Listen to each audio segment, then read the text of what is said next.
Okey geng, dekat depan aku ni ada side mirror. Side mirror yang membuat motor korang nampak handsome, nampak kemas, nampak modern. Tapi pattern dia ni minimalis. Nampak? Yang ini korang boleh dapatkan sekali dengan dia punya kaki-kaki ni. Dia punya skru penutup. Ni skru Allen key dapat sekali. Jangan risau, complete set. Korang tak payah nak pening-pening kalau nak pasang. Semua ada dalam kotak ni. Yang ini aku ambil yang cermin biru geng. Cermin biru ni bukan saja nampak yang cukup mahal. Nampak mahal. Dia juga function untuk elak anti silau.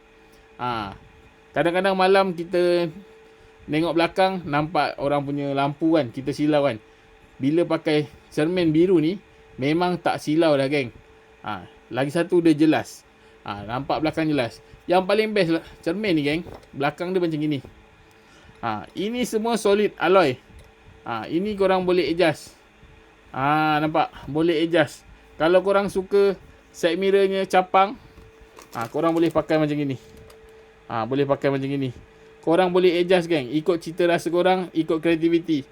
Kalau korang tak suka side mirror yang capang-capang, korang boleh adjust. Macam itu. Tapi kalau korang suka side mirror yang tinggi, korang boleh adjust macam itu. Kalau tak suka, boleh adjust rendahkan. Ini memang adjustable side mirror yang anti silau. Kaca warna biru macam gini, yang premium, yang nampak handsome, tapi harga dia sangat berpatutan, sangat murah. Cek harga sekarang dekat beg kuning. Kalau korang dapat voucher, harga lagi murah geng. Tunggu apa lagi? Sebelum voucher habis, boleh beli sekarang dekat beg kuning.